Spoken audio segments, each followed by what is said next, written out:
December 9వ తేదీనే Sonia Gandhi గారి జన్మదినం రోజు రాష్ట్రంలో 2 లక్షల రుణమాఫీని మొదటి సంతకంతో చేస్తామని ఆ రోజు అసెంబ్లీ ఎన్నికలప్పుడు ఉదరగొట్టిండ్రు। ఆ రోజు చెప్పిందేమో 40,000 కోట్ల రూపాయలు, డిసెంబర్ 9 అని మాట తప్పిండు। తర్వాత పార్లమెంట్ ఎన్నికలు వచ్చినాయి, వట్టిగా చెప్తే ప్రజలు నమ్మటట్లేరని చెప్పి కనిపించిన దేవుని మీదల్లా ఒట్లు పెట్టిండు। ఏ ఊరికి పోతే ఆ దేవుడి మీద ఒట్టు పెట్టి ఆ రోజు 31,000 కోట్లు అని చెప్పిండు। 15 ఆగస్టు కల్లా రాష్ట్రంలో రైతులు అందరినీ రుణ విముక్తుల్ని చేస్తా, ఈ రాష్ట్రంలో అప్పులకు రైతులకు ఉండనే ఉండవు, రుణగ్రహీతలుగా ఉన్న రైతులన్నీ కూడా నేను అప్పు కట్టి వాళ్ళందరినీ రుణ విముక్తులు చేస్తా అని చెప్పి మరి ఆ రోజు ఉపన్యాసాలు చెప్పిండు। బడ్జెట్లో చూస్తే 26,000 కోట్లు పెట్టిండ్రు। అసెంబ్లీలోనే నేను అడిగిన, ఆ రోజు బడ్జెట్ మీద నేను మాట్లాడేటప్పుడు మీరు ముందేమో మేనిఫెస్టోలో ఎలక్షన్ టైంలో 40,000 కోట్లు అన్నారు, క్యాబినెట్ మీటింగ్ పెట్టి 31,000 కోట్లు అని చెప్పారు, బడ్జెట్లోనేమో 26,000 కోట్లే పెట్టిండ్రు। మరి ఎవరికి ఎగబెడతారు, 26,000 కోట్లు ఏ రకంగా సరిపోతాయి అని చెప్పి ఆ రోజు అసెంబ్లీలో గట్టిగా నిలదీసినాం। రైతు రుణమాఫీ మీద, రైతు భరోసా మీద అసెంబ్లీలో చర్చ పెట్టాలని చెప్పి పట్టుబట్టాం।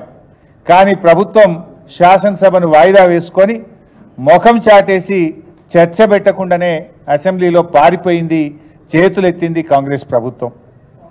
మరి మొన్న 15 ఆగస్టు నాడు ముఖ్యమంత్రి గారు ఖమ్మం జిల్లాలో మాట్లాడుతూ రుణమాఫీ అయిపోయిందని ప్రకటించిండు।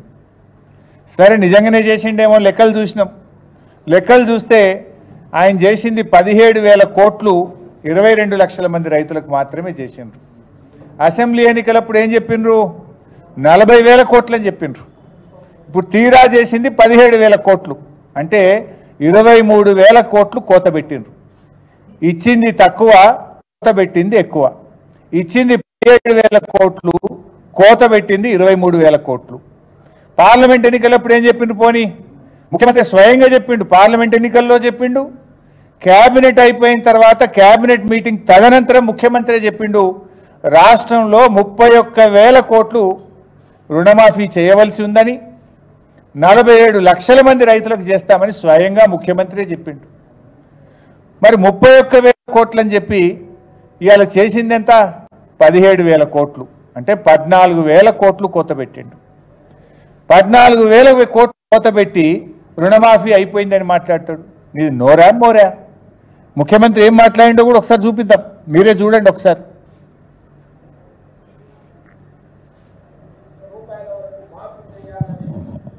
మా మంత్రివర్గంలో మేము నిర్ణయం తీసుకున్నాము, ఈ రుణాలు మాఫీ చేయడానికి దాదాపుగా 31,000 కోట్ల రూపాయలు అవసరం అవుతున్నది। జూలై 18న మొదలు పెడితే ఇవాళ 15 ఆగస్టు, సరిగ్గా 25 రోజుల్లో 18,000 కోట్ల రూపాయలు రైతుల ఖాతాలోకి బదిలీ చేసిన ప్రభుత్వం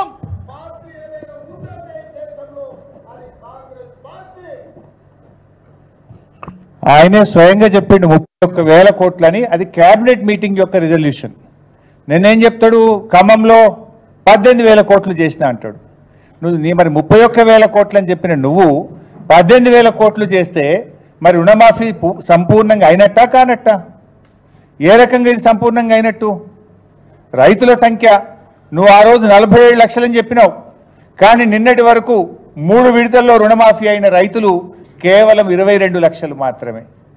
అంటే 47 లక్షల రైతులు అని చెప్పి నువ్వు 22 లక్షల మంది రైతులకు మాత్రమే రుణమాఫీ చేసినావు। అంటే ఇది కేవలం 46% మంది రైతులకు మాత్రమే ఈరోజు రుణమాఫీ జరిగింది। అంటే సుమారు 25 లక్షల మంది రైతులకు ఇవాళ రుణమాఫీ నువ్వు ఎగనామం పెట్టినావు। 25 లక్షల మందికి రుణమాఫీ చేయకుండా, 54% రైతులకు రుణమాఫీ చేయకుండా నువ్వు రుణమాఫీ అయిపోయిందని చెప్పి గొంతు బిగ్గ చేసుకొని అరిచినంత మాత్రాన రుణమాఫీ జరుగుతుందా? ఇది మోసం కాదా? ఇంకా ఈయనేదో గొప్ప పని చేసినట్టు, ఈ పాటి పనికి సిగ్గు లేకుండా ఆయన 100 మాదిగలు కలిసి రుణమాఫీ చేసినామని చెప్పి సంకల్పం గుద్దుకుంటున్నారు।